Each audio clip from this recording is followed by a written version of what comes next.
नेपाली नाट्य क्षेत्रका सुप्रसिद्ध स्रष्टा हुनुहुन्छ अशेष मल्ल। धनकुटामा जन्मनुभएका मल्लले नेपाली नाट्य क्षेत्रमा नेपाली राजनैतिक, सामाजिक, आर्थिक अवस्थालाई टपक्क टिपेर प्रस्तुत गरेको पाइन्छ। तेस्रो आयाम सैद्धान्तिक चिन्तन र विवेचना, निरन्तर एक्लो एकान्त, अनादिक्रम, तुवालोले ढाकेको बस्ती, सडकदेखि सडकसम्म, हामी वसन्त खोजिरहेछौँ जस्ता 1 दर्जन भन्दा बढी पूर्णाङ्की नाटकहरू सिर्जना गरेको पाइन्छ। उहाँका नाटकले समाजको यथार्थतालाई टपक्क टिपेर प्रतीकात्मक र बिम्बात्मक रूपमा प्रस्तुत गरेको पाइन्छ। सर्वनाम नामक नाट्य संस्था स्थापना गरी कला र सभ्यताका क्षेत्रमा अपूरणीय कार्य गरेको समेत पाइन्छ। यदि नाटकघर, थिएटर स्थापना गर्न राज्यले नसकेको अवस्थामा देशको उन्नति असम्भव छ भन्ने धारणा उहाँमा छ। आधारभूत तहदेखि नै पाठ्यक्रममा नाट्य तथा अभिनयात्मक विधालाई अनिवार्य रूपमा समावेश गर्न सक्नुपर्छ, तब मात्र आजको शैक्षणिक गतिविधि पूर्ण हुन्छ भन्ने धारणा उहाँमा छ। कला केवल आनन्दका लागि होइन, यसले समाज रूपान्तरणमा अहम भूमिका निर्वाह गर्न सक्नुपर्छ भन्ने धारणा समेत उहाँमा पाइन्छ। सर्जक पूर्ण हुनका लागि महाभारतको अथाह ज्ञान हुनु आवश्यक छ र महाभारत मात्र नभएर श्रीमद् भागवत गीता लगायतका ज्ञानका, दर्शनका विषयवस्तु जसले अध्ययन गर्न सक्छ र त्यसलाई रचनामा प्रस्तुत गर्न सक्छ, ती रचना मात्र कालजयी हुन सक्छन् भन्ने धारणा समेत उहाँमा रहेको पाइन्छ। एउटा नाटककारका रूपमा मात्र नभएर नाट्यकर्मीका रूपमा समेत आफूलाई स्थापित गराउन सफल एउटा वरिष्ठ व्यक्तिका रूपमा अशेष मल्ल रहनु भएको छ।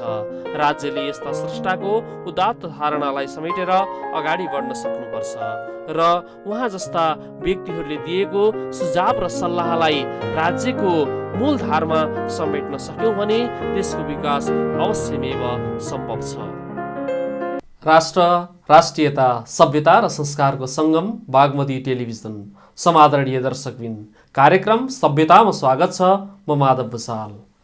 नेपाली भाषा, साहित्य, संस्कृति अनि योसँग जोडिएका विविध पाटाहरूका बारेमा हामीले चर्चा गर्ने गर्छौँ।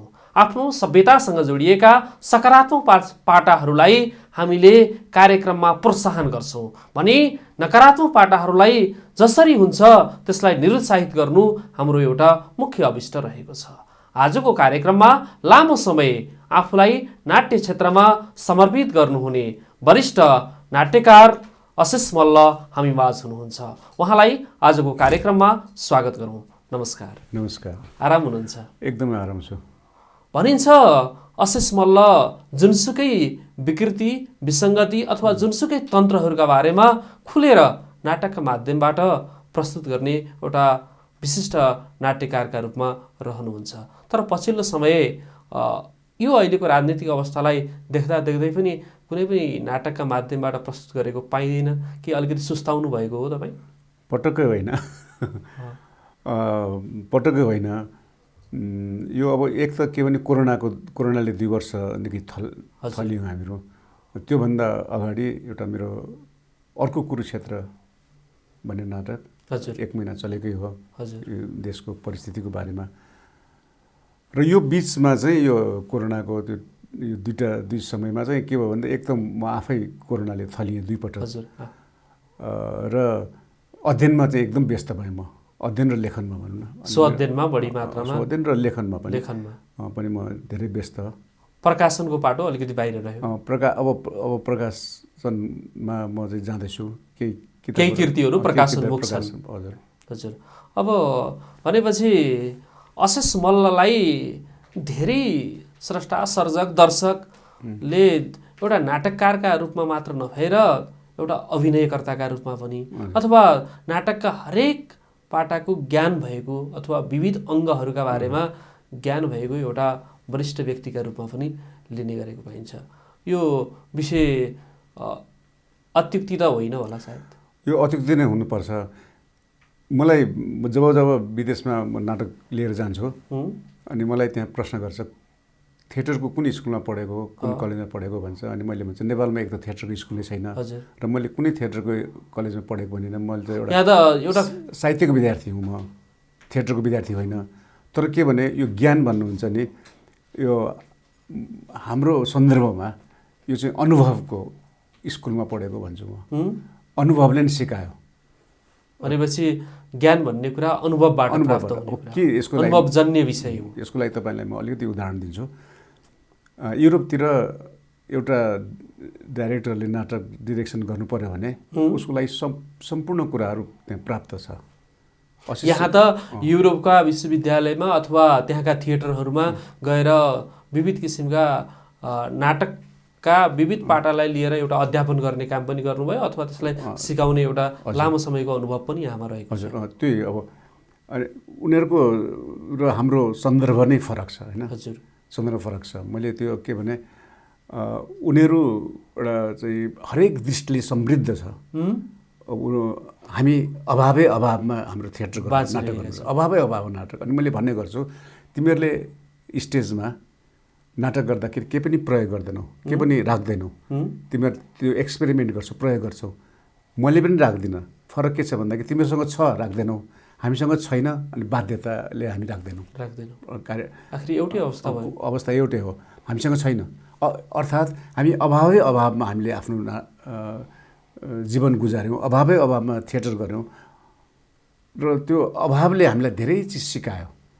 र म तिमीहरूलाई त्यही अभावमा पनि कसरी नाटक गर्न सकिन्छ त्यो सिकाउँछु भनेर त्यसैको प्रतिफल स्वरूप सडक नाटकहरू प्रारम्भ भयो। सडक नाटक मात्रै होइन, अरू नाटक पनि। अनि एउटा मेरो एउटा आफ्नो फिलोसफी छ नाटकमा कि लो कस्ट थिएटर, मितव्ययी रङ्गमञ्च भन्छौँ। बिना पैसा, हजुर, बिना वेशभूषा, बिना स्टेज, केही पनि नभइकन पनि नाटक गर्न सकिन्छ। कसरी सकिन्छ म त्यो सिकाउँछु तिमीहरूलाई, किनभने त्यो मलाई अनुभव छ, तिमीहरूसँग त्यो अनुभव छैन। भनेपछि आर्थिक पाटोलाई एकातिर राखेर पनि हामीले चाहिँ आर्थिक मात्र होइन, समय पनि जस्तो एउटा नाटक तयार गर्नलाई रिहर्सलदेखि लाइट, म्युजिक, हजुर, सेटिङ, धेरै कुराहरूको चाहिँ समग्र कुराहरूको आवश्यकता पर्छ। जनशक्तिदेखि लिएर प्राविधिक कुरा। अब एउटा कलाकार म कहाँ रिहर्सल छ भने ऊ बिचरा थानकोटदेखि आउनु पर्यो भने उसको टाइम मैले किन्नु पर्यो नि त। एकदमै मैले त पैसा दिनु पर्यो, न त किन आउँछु? अवश्य पनि। तर म पैसा दिनु सक्दिनँ भने त्यो उसको टाइमलाई मैले कन्ज्युम गरेर, उसको टाइमलाई मैले एकदम व्यवस्थित गरेर, व्यवस्थापन गरेर कसरी नाटक मैले त्यसलाई गर्छु। शनिबारको थोरै समय हुन्छ कि उसको थोरै समय चोर्नु पर्यो। त्यसरी एकदम अभावको समयलाई पनि थोरै तानेर ल्याएर अनि नाटक गर्नुपर्ने बाध्य छौँ हामीहरू, बाध्यता छ हाम्रो। यी सबैको समग्रमा चाहिँ नाटक प्रस्तुत गर्ने एउटा तरिकालाई मैले मितव्ययी रङ्गमञ्च भन्छु। मितव्ययी पैसाको मात्रै होइन, समयको, हरेक विषयको, समयको पनि, जनशक्तिदेखि लिएर, समयदेखि लिएर, आर्थिक पाटोदेखि लिएर, क्षेत्रदेखि लिएर हरेक विषयको मितव्ययिता। लो कस्ट थिएटर भन्दा लो कस्टमा पनि कसरी थिएटर गर्न सकिन्छ। किन मलाई त्यो तपाईँले ज्ञान भन्नुभयो भने त्यो म कुनै कहीँबाट ज्ञान प्राप्त गरेको होइन, त्यो अभावले सिकायो मलाई। भनेपछि त्यो कुरा चाहिँ यहाँले आफ्नो देशलाई मात्रै नसिकाएर विश्वलाई सिकाउने प्रचेष्टा गर्नु। उनीहरूले बोलाउँछन् मलाई त्यो आफ्नो ज्ञान लिनको लागि। अब तिनीहरू कुरा मैले गरेँ भने त म कुनै अर्थ राख्दैन। अनि मेरो कुरा उसलाई भन्यो भने अनि त्यसको अर्थ उनीहरूका लागि नवीन।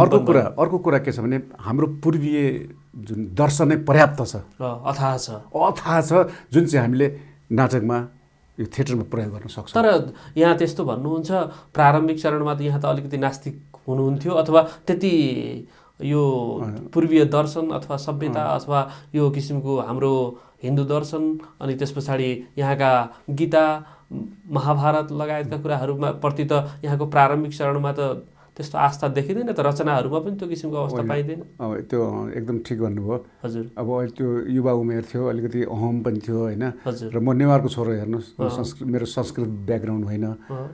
मैले चाहिँ मलाई कतिौँ कुराहरू थाहा थिएन होइन।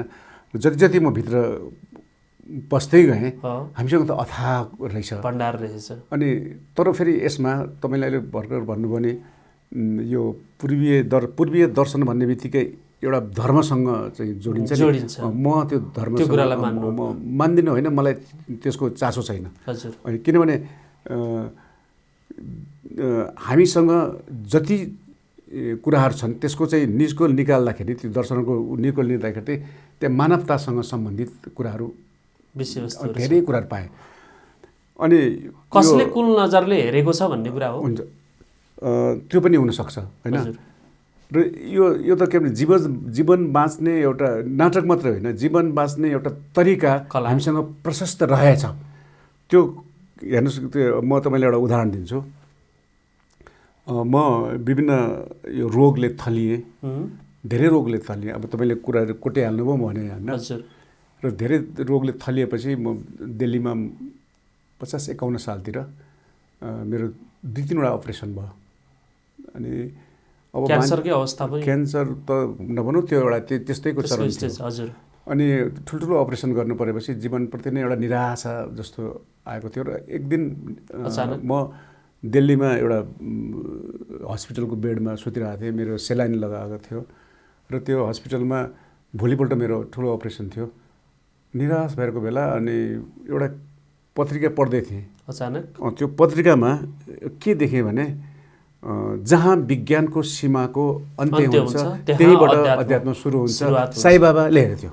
दुईवटा कुरा है, साई बाबा, यो को हो साई बाबा मलाई थाहा थिएन, को हो साई बाबा। त्यति बेलासम्म चासोको विषय नै, चासो चाहिँ मैले सुनेको थिइनँ, को हो साई बाबा भन्ने। मलाई त्यसले भन्दा पनि केले तान्यो भन्दा, जहाँ विज्ञानको सीमाको अन्त्य हुन्छ त्यहीँबाट अध्यात्म सुरु हुन्छ भनेपछि अनि मलाई के भयो भने, भोलि मेरो अपरेसन हुँदैछ, यो अपरेसन गर्ने डक्टर हो, यो विज्ञानबाटै आएको, साइन्सबाट आएको, अनि यो त अधुरो रहेछ साइन्स त। यसले नपढेको विषय म भित्र छ र यसले पत्ता लगाउन सकेन, भोलि नै मार्छ यसले त मलाई भन्ने।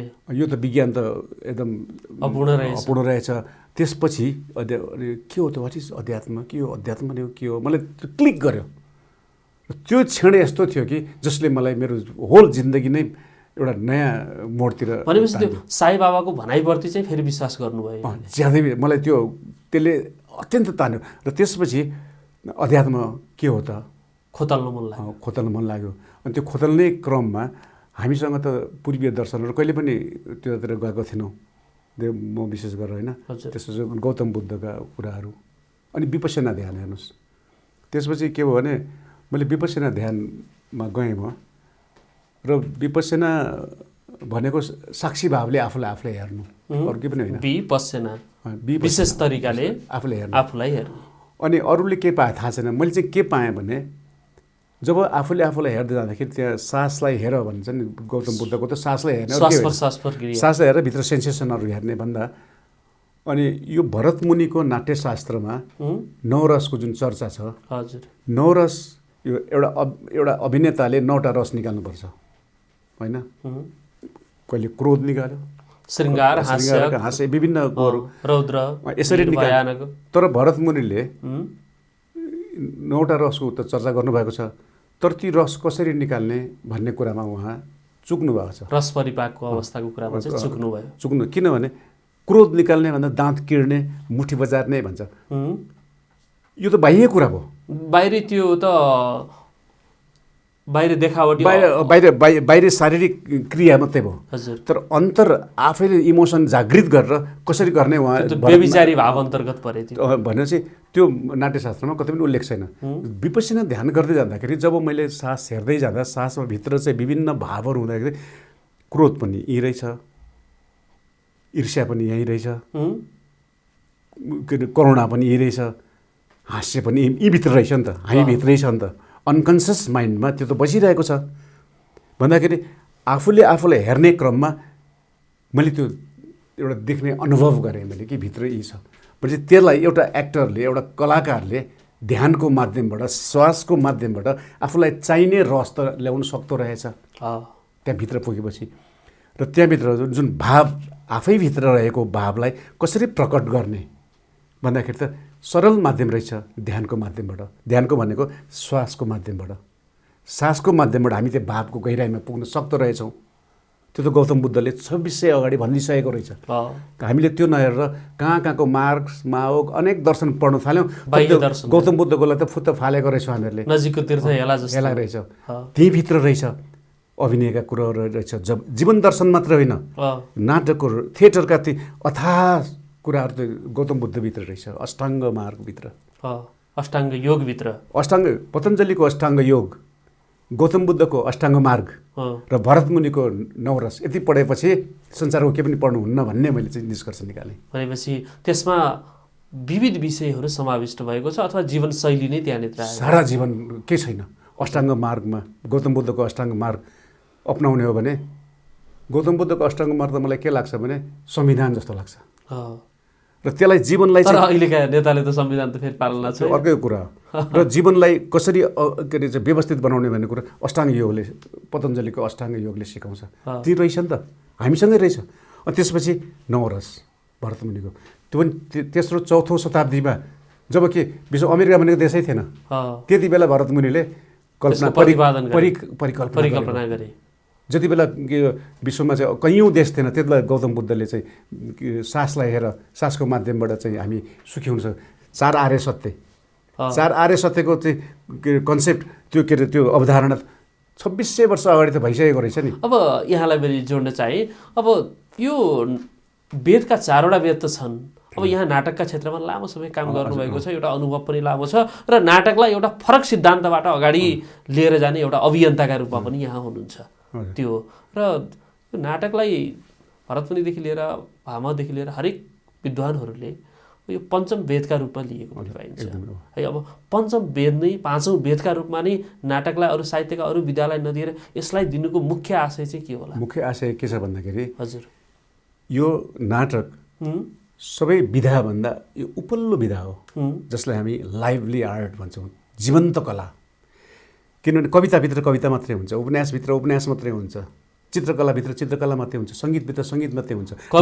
कविले त फेरि कविताभन्दा अरू केही पनि ठुलो होइन भन्छ। तर नाटकभित्र कविता पनि हुन्छ, सङ्गीत पनि हुन्छ, नृत्य पनि हुन्छ, उपन्यास पनि हुन्छ, विविध विधाहरू, विविध। यो त्यस कारण कोलाबरेट आर्ट हो यो नाटक भनेको, एउटा संयुक्त कला हो। त्यस कारणले यो सबै कलाहरूको राजा भएकोले यसलाई पञ्चम वेद, वेदहरूको जुन स्तर छ, स्थान छ, त्यही स्थानमा नाटकले राखेको। भनेपछि यहाँलाई आफूले जुन क्षेत्रमा आफूलाई उभ्याउनु भएको छ त्यसमा गर्व गर्नुहुन्छ? म त एकदम गर्व र सन्तुष्ट पनि छु।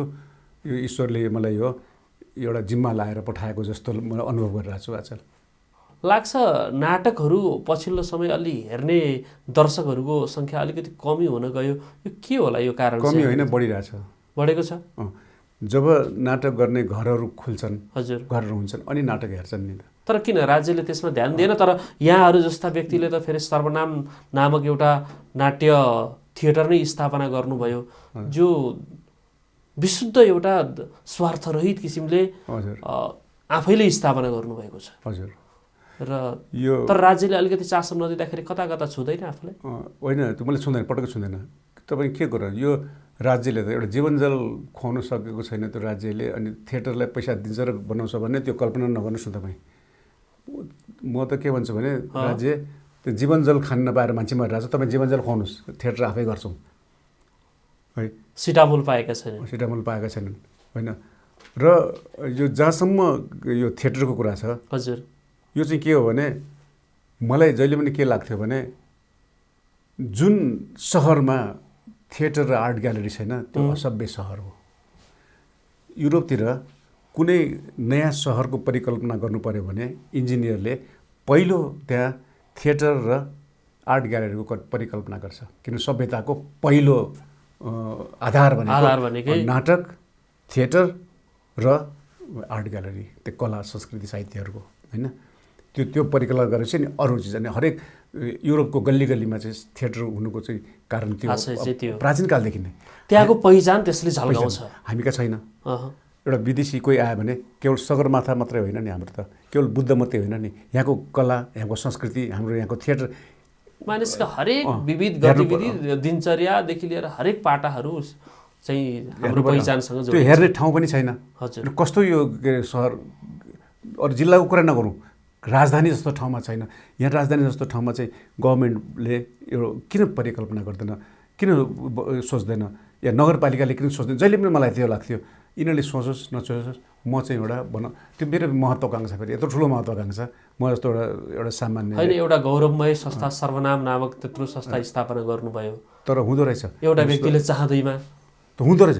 तपाईँ एउटा के भने सङ्कल्प लिनुहोस्, निस्वार्थ स्वार्थरहित सङ्कल्प लियो भने हुँदो रहेछ। जस्तो हामीले थिएटर बनायौँ, त्यसमा कुनै सरकारी गैर सरकारी यो एम्बेसी कसैबाट एक पैसा लिएको भन्नु परेन, कसैले लिएको छैन, एक पैसा लिएको छैनौँ, तर बन्दो रहेछ। सङ्कल्प लिएपछि त बन्दो रहेछ नि। किनभने मलाई के लाग्छ भने आज युकेको गभर्मेन्टले उसको गौरव भनेको सेक्सपियर हो। त्यहाँको सरकारले के अरे एउटा हामीले जसरी सगरमाथा मान्छौँ, एउटा धरोहर सेक्सपियरलाई मान्छ होइन। संसारको कुनै न कुनै ठाउँमा हरेक दिन सेक्सपियरको नाटक भइ नै रहेको छ। उनीहरूले त्यो चाहन्छ, उसको त्यस्तो गौरव प्रस्तुतिकरण होस् भनेर चाहन्छ। हामी कहाँ हाम्रो संस्कृति, हाम्रो धरोहर अनेक छन् नि, हामीलाई कसैलाई चासो छैन। कमसेकम एउटा सानो थिएटरमा हाम्रो आफ्नो कलालाई देखाउन सक्यो भने आएका विदेशीहरू, पर्यटकहरू, तिनीहरूले मात्रै होइन, यहाँका के लोकल हाम्रो चाहिँ दर्शकहरूले पनि नेपाली नाटकको यो अवस्था छ भनेर देखाउनु। अब यसलाई देखाउनु सक्यो भने चाहिँ ठिक हुन्छ भनौँ। अब कहाँनिरबाट त्यसलाई सुरुवात गर्नुपर्ने होला? एक्लो व्यक्तिले चाहँदैमा हुने रहेछ, यहाँ जस्ता व्यक्तिले चाहँदैमा त्यत्रो संस्था एउटा स्थापना भएको छ। अब होइन, यस्तो छ, एक्लो व्यक्ति नभन्नुहोस् होइन। म यो फेरि के भन्छ, यो थिएटर भन्ने एउटा यस्तो चिज हो जहाँसम्म रिटर्न छैन। हजुर हजुर, पटक्कै रिटर्न छैन यसबाट चाहिँ। जस्तो यो कुनै स्कुल खोलेको जस्तो, पसल खोलेको जस्तो होइन। यसमा चाहिँ के भने म आफू भाग्यशाली पनि के ठान्छु भने मेरो परिवारले, मेरो श्रीमती, मेरो छोरीहरू, उनीहरूले चाहिँ मलाई पछाडि ब्याकग्राउन्डमा छ नि त। हजुर, विदाउट मेरो श्रीमतीको चाहिँ सावित्री कक्षपति उसको नाम, हजुर हजुर, सम्पदा मल्ल छोरीको, र मेरो उनीहरूको चाहिँ बिना प्राध्यापकका रूपमा पनि उनीहरूको चाहिँ सहयोग बिना म कहाँ यो कस्तो भने without madness nobody can do theatre. पागलपन नभइकन थिएटर बनाउन सकिँदैन यो है। त्यसमा यो उनीहरूको जुन मलाई साथ छ, त्यसले गर्दाखेरि नै यो सम्भव भएको हो। भनेपछि यहाँलाई पागलपन बनाउनका लागि उहाँहरूको पनि भूमिका रह्यो। पक्कै पनि हो। तपाईँ कुनै पनि के अरे निस्वार्थ सेवा गर्नुहुन्छ भने पागल जस्तो लाग्नु भएन भने त्यो सम्भव छैन। अरू सामान्य व्यक्तिका नजरमा पागल जस्तो रूपमा प्रस्तुत हुनुपर्छ। अब यहाँले भन्नुहुन्छ राम्रो सर्जक हुन, स्रष्टा हुन अथवा लेखक हुन महाभारत अध्ययन गर्नै पर्छ भन्नुपर्छ। अब के त्यस्तो अनि विदेशी लेखक अथवा सर्जकहरूले महाभारत अध्ययन गरेकै हुन् त?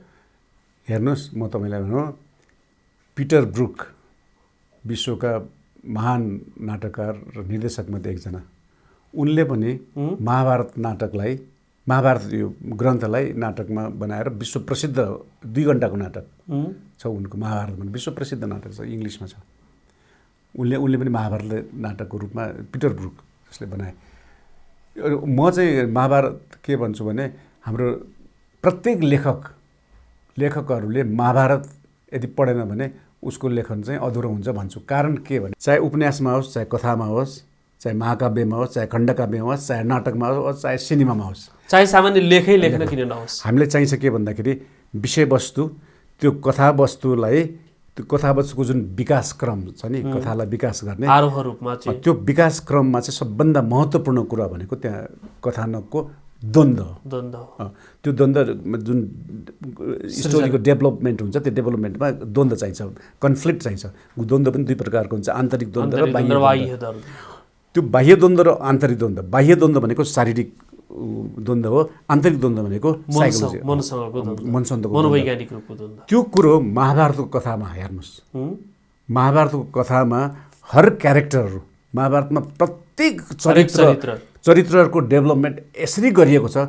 त्यो बेला प्राचीन कालमा लेखिएको ग्रन्थ त्यो अध्यात्म दृष्टिले होइन, तपाईँ कुनै साहित्यिक दृष्टिले हेर्नुहोस्, रङ्गमञ्चको दृष्टिले हेर्नुहोस्, सिनेमाको दृष्टिले हेर्नुहोस्, हर दृष्टिले त्यसको कथानक विकासमा चाहिँ यति त्यो गतिमयता, त्यसको चाहिँ आरोह अवरोहहरू, हर क्यारेक्टरको चाहिँ क्लाइम्याक्सहरू चाहे द्रौपदीको भन्नुहोस् चाहे कर्णकै भन्नुहोस् चाहे चाहिँ त्यो युधिष्ठिरको भन्नुहोस् हरेक चरित्रले खेलेका कुराहरू ती वस्तुनिष्ठपूर्वक छन्। र उपन्यास लेख्दाखेरि चाहिने उपन्यासमा जुन द्वन्द्वले के गर्छ भन्दाखेरि द्वन्द्व बिना नाटक पनि हुन सक्दैन, उपन्यास पनि हुन सक्दैन। द्वन्द्वले के गर्छ भने त्यहाँ कुनै क्यारेक्टरको द्वन्द्व छ भने अनि पाठकलाई क्युरियोसिटी हुन्छ, क्युरियोसिटी हुन्छ, उत्सुकता यसपछि के हुन्छ भन्ने।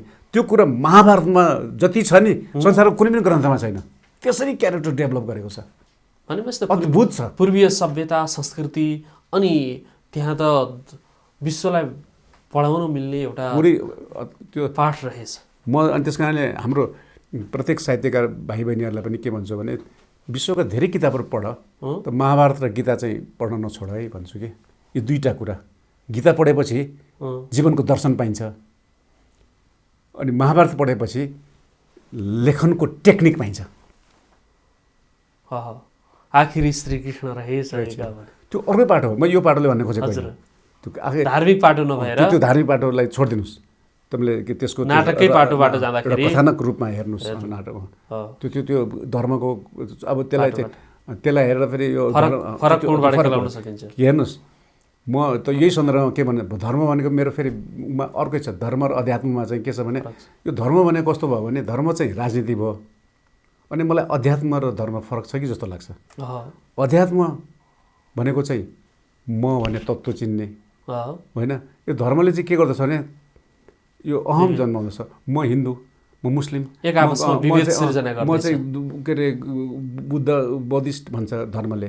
अध्यात्मले चाहिँ त्यो केही भन्दैन, त्योभन्दा पर म भन्दा नि पर होइन। त्यसको कुनै गहिराइ, त्यस कारणले म कुन धर्मको हुँ त्यो महत्त्वपूर्ण कुरा होइन, म अध्यात्मको कति गहिराइमा छु त्यो चाहिँ महत्त्वपूर्ण कुरा रहेछ। कुन धरातलमा उभिन सकेको छु त्यो चाहिँ बढी म भने तत्त्वै हराउँछ नि अध्यात्ममा। भनेपछि कुनै पनि स्रष्टा सर्जक अथवा लेखकमा चाहिँ एउटा महाभारतको गहन अध्ययन हुनु आवश्यक छ। त्यो के किसिमले भने महाभारत स्वयं एउटा विश्वविद्यालय हो क्या एउटा लेखकको लागि। क्यारेक्टर कसरी डेभलप गर्ने, कथालाई चाहिँ कसरी चाहिँ कथानकलाई चाहिँ कसरी क्लाइम्याक्समा पुर्याउने, द्वन्द्वलाई कसरी सिर्जना गर्ने, हेर्नुहोस् त महाभारतमा। किन हामीले अनि यसलाई सहज रूपमा प्रतिपादन अथवा सर्वसम्वेद्य सबैले को माझमा अथवा नवपुस्ताहरूका माझमा चाहिँ त्यो महाभारतको विषयवस्तुलाई किन पुर्याउन सकिरहेको छ? हेर्नुहोस्, यही त दुर्भाग्य छ त। महाभारत मात्रै होइन, हाम्रो 1 क्लासदेखि गौतम बुद्ध पढाइ हुनुपर्ने होइन, 1 क्लासदेखि गीता पढाइ हुनुपर्ने होइन, 1 क्लासदेखि महाभारत पढाउने होइन। अनि म भन्ने गर्छु कि कहाँको मार्क्सको पन्ना पल्टाएर चपाएर खायौँ, हाम्रै गौतम बुद्ध पढेनौँ, हाम्रै गीता पढेनौँ होइन। 10 वर्ष जनयुद्धमा बोराका बोरा रातो किताबहरू बाँडियो, तर बोराका बोरा गीता बाँडेको यो देश के हुन्थ्यो भन्नुहोस् त, एकछिन सोच्नुहोस् त। भनेपछि त्यो समय एक किसिमले भन्नुपर्दा कुबुद्धिको समय रह्यो। तर फेरि एउटा यसमा हाम्रो पक्ष पनि छ। त्यो गीता भन्ने बित्तिकै हाम्रो हिन्दू धर्मको त्यो होइन, मानवताको हो, त्यो कुनै धर्मको होइन। गीता त्यो मानवताको पाठ, मानवताको चाहिँ मानव पाठ सिकाएको सबैको, चाहे क्रिस्चियनको पनि हो, त्यो बुद्धिस्टको पनि हो। गौतम बुद्ध कसको हो? के अरे बौद्ध मार्गीको मात्रै हो र? त्यो क्रिस्चियनको पनि हो, हिन्दूको पनि हो, त्यो सबैको हो भन्ने धारणा आओस् त होइन। यो धर्मलाई चाहिँ अलिक फराकिलो किसिमले हेर्ने बित्तिकै यसको उनै अर्को हुन्थ्यो, बृहत्तर दृष्टिकोण। तर हामीले साँगुर हो, म न्यारो भयो मेरो धर्म, मेरो आज विश्वमा किन युद्ध भइरहेछ? त्यसको पछाडि धर्मको धेरै जस्तो धर्मको कारणले, जातको कारणले हो नि। यही अवस्था हो भने नेपालमा पनि फेरि धार्मिक युद्ध नहोला भन्न सकिँदैन। अहिलेसम्म त हामी कति होइन, अहिले त पशुपतिमा जानुहोस् त्यहाँ बुद्धिस्टहरू पनि जान्छन्, त्यो इन्डियामा त्यस्तो जाँदैन। कस्तो हाम्रो भन्छ छ हेर्नुहोस् त समन्वय अहिलेसम्म त छ। सर्वे भवन्तु सुखिनः भनेको छ, सर्वे सन्तु निरामया। अब त्यो सबैलाई चाहिँ समेटेर अगाडि बढौँ भन्ने किसिमको एउटा भावना चाहिँ रहेको छ। अब लाग्छ नेपाली साहित्यमा पछिल्लो समय अलिकति नाटककारहरूमा नाट्यशिल्पका बारेमा राम्रो ज्ञान हुन नसकेको हो, या यहाँहरू मात्रै आफूहरू मात्रै एउटा वरिष्ठ नाटककारका रूपमा स्थापित हुनुभयो अनि यहाँ जस्ता अरू नवपुस्ता उत्पादन गर्ने कार्यमा यहाँहरूले अलिकति त्यति ध्यान नदिनु भएको? हेर्नुहोस्, त्यो पटक्कै होइन। अहिले नेपाली नाटक र रङ्गमञ्चको जुन अवस्था छ नि, त्यो कुनै सरकारी या राज्यले गरेको होइन, त्यो गैर सरकारी जति पनि रङ्गकर्मीहरू छ उनीहरूको योगदानले भएको। एउटा हाम्रो देशमा हाम्रो देश मात्र एउटा यस्तो देश हो जहाँ थिएटरको स्कुल पनि छैन, कलेज पनि छैन, कुनै पूर्वाधारहरू छैन। अहिले म तपाईँको छोराछोरी ल म थिएटरमा पढ्न चाहन्छु भने कुनै सरकारी स्कुल कलेज छैन, पढाइ हुन्न। तर गैर सरकारी रूपमा जति पनि आइरहेका छन् उनीहरूले चाहिँ थोरै सानो 2 महिना 3 महिनाको कोर्समा पनि सञ्चालन गरिरहेको छ। जहाँसम्म मेरो कुरा गर्नुहुन्छ भने मलाई चाहिँ जहिले पनि अब यो जस्तो मेरो ठुलो सपना थियो एउटा थिएटर बनाऊ भनेर, थिएटर बन्यो, तर त्यसले पुगेन नि। अब आउने जेनेरेसन, म पछि आउने नयाँ पुस्ताहरू मैले जन्माउन सकिनँ भने यसको अर्थ हुँदैन। अनि म राज्यको मतलब उसको चाहिँ खालि उसलाई मात्रै ताकिराख्ने मैले त हुन्न। मैले जति सक्यो त्यति गर्नुपर्छ, हामीले जति सक्यो त्यति गर्नुपर्छ भन्ने हिसाबले चाहिँ हामीले चाहिँ नयाँ पुस्ताहरू जन्माउने। जस्तो अहिले हामीले 3 महिनाको चाहिँ एउटा अभिनय कक्षाहरू सुरु गरेको 18औं ब्याज हुँदैछ। 18औं ब्याजमा आइरहेछ धेरै विद्यार्थी।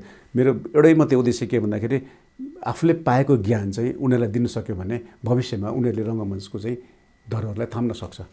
हुनुपर्ने चाहिँ के थियो भन्दाखेरि यहीँको विश्वविद्यालयले यहाँको स्कुलहरूमा त्यो स्कुलमा पठन पाठनमै त्यसलाई समावेश गर्नुपर्थ्यो। त्यो त भएन, त्यो सम्भव छैन। त्यो विद्यालयदेखि लिएर विश्वविद्यालयसम्मका हरेक किसिमका शैक्षणिक गतिविधिहरूमा भन्न चाहिँ फेरि व्यावहारिक शिक्षा भनिन्छ है। अनि त्यस पछाडि विश्वका अन्य देशसँगको एउटा शैक्षिक गतिविधिमा तुलना गर्न खोजिन्छ। तर यहाँनिर चाहिँ बुद्धि पुगेको छैन अझै। मलाई सबभन्दा अचम्म के कहिलेकाहीँ हाँस पनि उठ्छ, तपाईँ कुनै स्कुल या कलेजले वार्षिक उत्सव या कुनै ठुलो कार्यक्रम गर्नु पर्यो भने, जस्तै स्कुलले भनौँ न, स्कुलले एउटा ठुलो कार्यक्रम गर्नु पर्यो, कुनै देशी विदेशीलाई देखाउनु पर्यो भने पढाइ हुन्छ, साइन्स म्याथ नेपाली के पढाइ हुन्छ। तर नपढाइको विषय हुन्छ नि डान्स, देखाउनु पर्ने नाटकै देखाउनु पर्यो, नाटक जुन चाहिँ पढाइ हुँदैन उसले देखाउनु त त्यही पर्ने रहेछ नि त, तर पढाउँदैन, पढाइ हुँदैन, विडम्बना। अनि एउटा यहाँसम्म कि हाम्रो त कस्तो भने 10 बजेदेखि 4 बजेसम्म एउटा कोठामा एउटा विद्यार्थीलाई बिना अक्सिजनको कोठाभित्र पढाइ गर्छ। तर उसलाई त्यो जुन नाटकको अभिनय, यो नाटक भन्ने एउटा कस्तो भने नाटक एउटा विद्यार्थीलाई अभिनयको चाहिँ ज्ञान मात्रै दियो भने उसलाई नाटकै गर्नुपर्छ, सिनेमा गर्छु भने जरुरी छैन। उसको व्यक्तित्वको विकासमा त्यसले धेरै ठुलो टेवा दिन्छ। यो चाहिँ हाम्रो न शिक्षाको पोलिसीमा यसलाई चाहिँ समावेश गरेको छ, न स्कुल केही स्कुलले चाहिँ अहिले अलिकति चासो देखाउन थालेको छ। अब समाजको माग अथवा विश्वको माग यो छ है भनेर केहीले आफ्नो विज्ञापनका लागि भए पनि कमसेकम राखेका छन्, त्यसलाई सकारात्मक रूपमा हामीले लिनुपर्छ। तर जुन राज्य नीति निर्मातादेखि लिएर शिक्षाका नीति निर्माताहरूदेखि तिनीहरू चाहिँ अलिकति यसको चासोको घेरामा पर्नुपर्ने हो। यो त कम्पल्सरी, जसरी इङ्ग्लिस र अन्य विषय साइन्स चाहिँ 100 मार्कको चाहिँ कम्पल्सरी छ नि, त्यसरी चाहिँ डान्स म्युजिक कम्पल्सरी हुनैपर्छ। अभिनयात्मक विधालाई पनि सँगै एउटा पूर्णाङ्कका रूपमा चाहिँ समाविष्ट गरेर एकदमै जरुरी छ। अगाडि बढ्न सक्यौँ भने विश्वको शिक्षा प्रणाली अनुसार हामी बल्ल अगाडि बढ्न सक्छौँ, होइन भने अपूर्ण हुन्छ।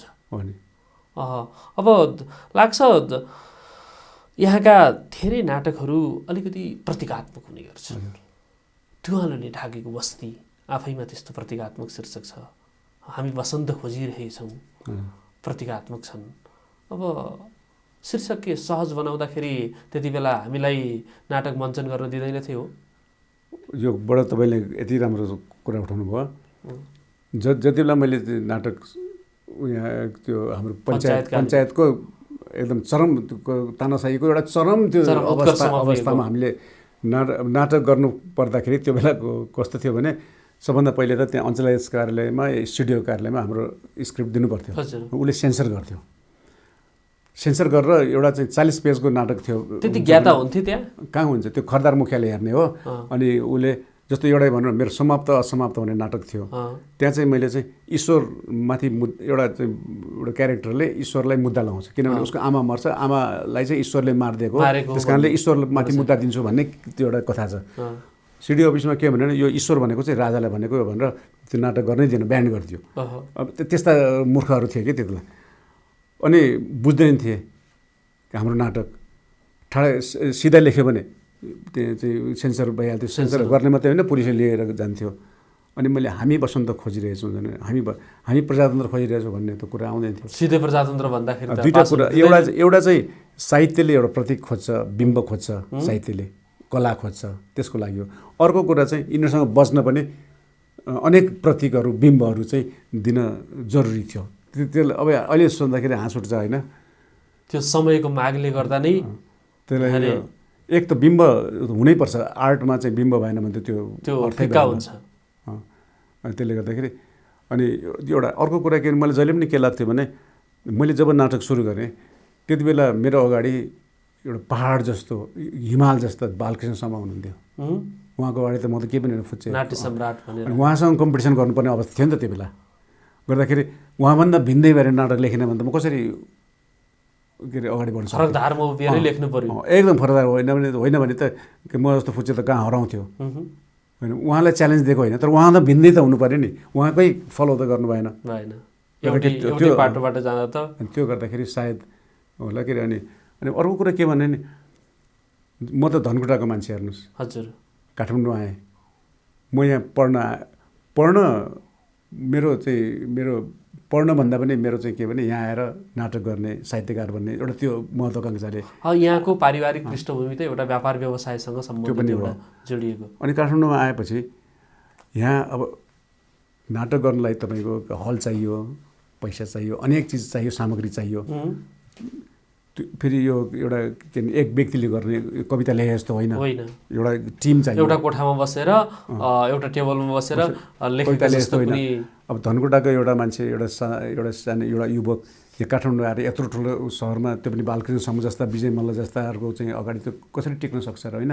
अनि जोसँग न पैसा छ न हल छ न भन्दाखेरि यी सबै के भने अब तपाईँ एउटा विचार गर्नुहोस् एकाडेमी हलमा भएको नाटक तपाईँ गएर चाहिँ भोजपुरमा गएर देखाउन सक्नुहुन्न किनभने न त्यहाँ हल छ न प्रकाशको व्यवस्था छ न कुनै के अरे रङ्गमञ्च छ केही पनि छैन कसरी देखाउन सक्नुहुन्छ है तर के भने बिना लाइट बिना म्युजिक बिना चाहिँ के अरे कुनै पनि सामग्री कहीँ पनि खुला रूपमा पनि नाटक देखाउन सकिन्छ है भन्ने एउटा दृष्टान्त त्यो गरेर चाहिँ के अरे त्यो सडक नाटक मात्रै होइन हलभित्र पनि एउटा सानो कोठाभित्र पनि हामी बिना दिनुपर्ने सन्देश अथवा पाठक अथवा दर्शकले प्राप्त गर्ने आनन्द त्यो चाहिँ सामान्य रूपमा हामीले जस्तो मैले मेरो पढाइ एमए सकिसकेपछि म ठुलो प्रश्न चिन्ह आयो अब म के गरौँ काठमाडौँमा बस्छु कि जाउँ मेरो गाउँ फर्कौँ धनकुटा त्रिभुवन विश्वविद्यालयको ग्राउन्डमा बस्नुपर्ने अवस्था भयो अब के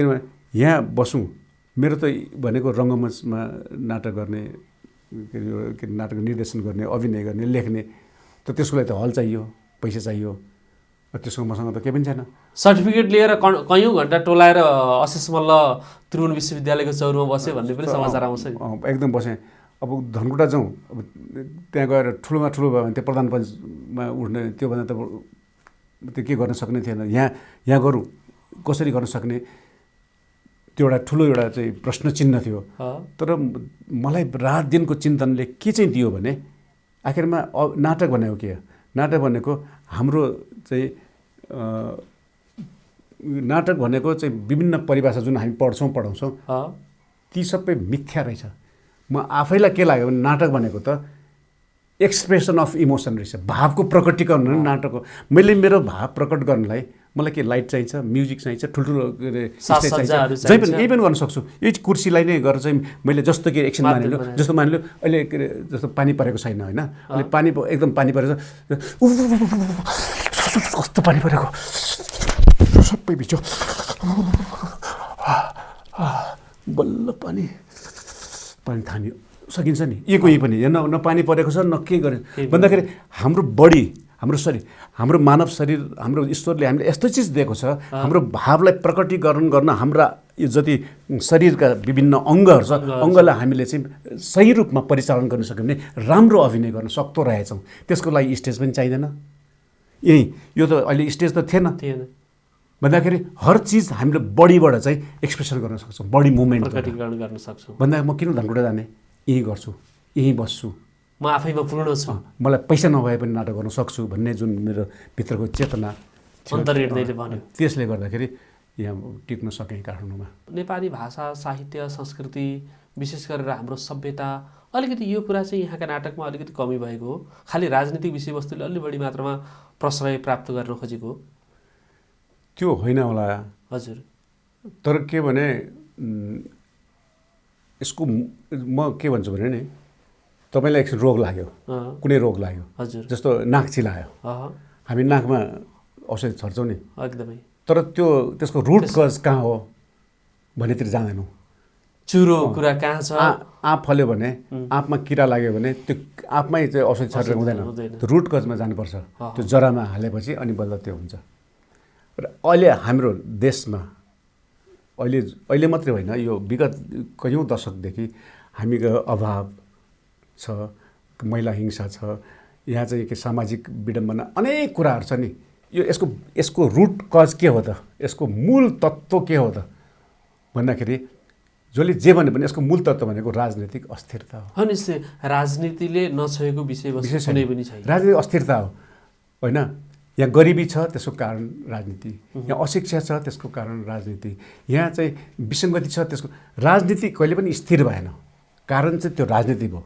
त्यो राजनीतिलाई जबसम्म हामी ठिक ठाउँमा ल्याउँदैनौँ, नीतिका रूपमा असल नीतिका रूपमा परिणत गर्न सक्दैनौँ, तबसम्म चाहिँ के अरे हामी अगाडि बढ्न सक्दैनौँ भन्ने चेतना।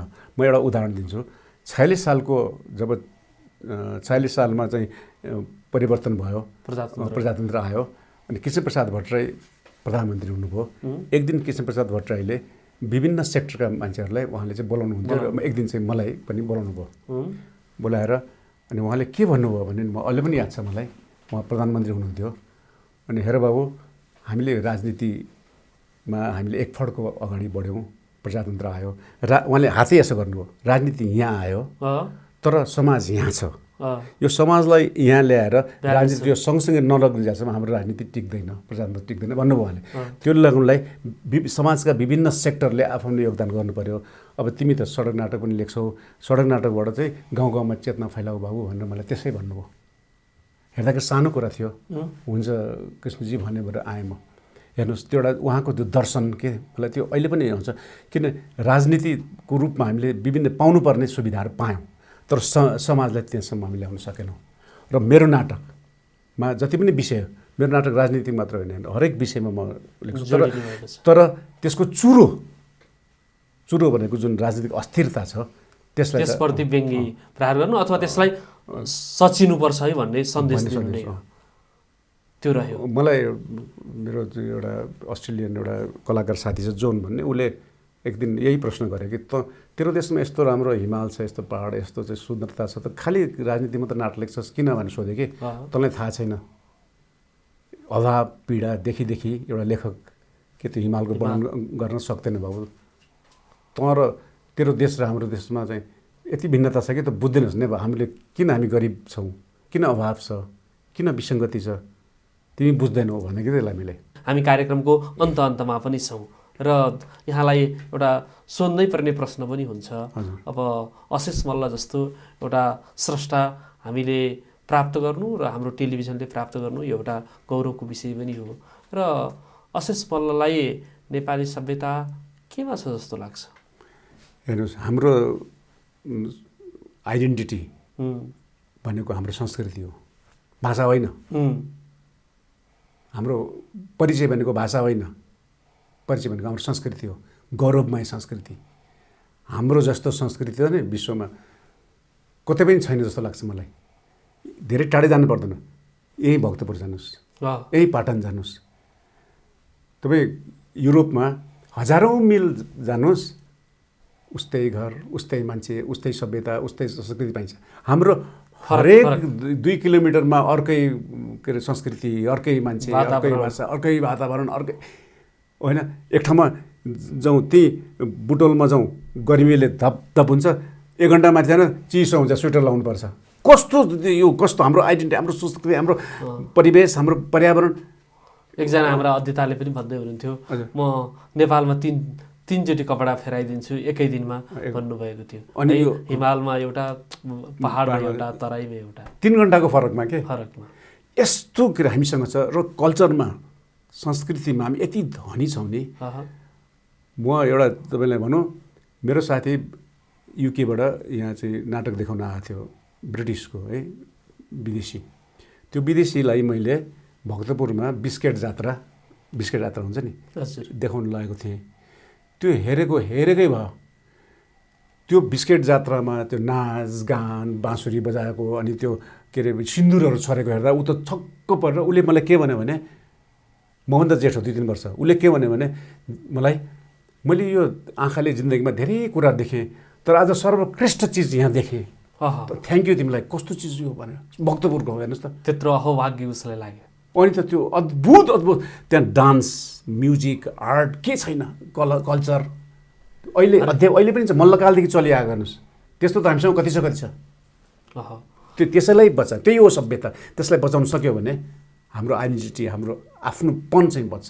हस्, व्यस्त समयका बावजुद पनि हाम्रो कार्यक्रममा आइदिनु भयो, यहाँलाई विशेष धन्यवाद। यहाँको सृजना शक्ति अथवा कलाको शक्ति अझै बढेर जाओस् र यहाँका ती सृजनाहरू हामीले हेर्न पाइयोस्, श्रवण गर्न पाइयोस् र यो देशलाई एउटा रक्षा गर्ने, यहाँको सभ्यता जोगाउने कार्यमा एकाकार गरेर अगाडि गर्ने अवसर प्राप्त होस्। यहाँलाई विशेष नमस्कार। हस्, तपाईँले पनि यत्रो मलाई यो कुराहरू भन्ने अवसर दिनुभयो, तपाईँलाई पनि धन्यवाद।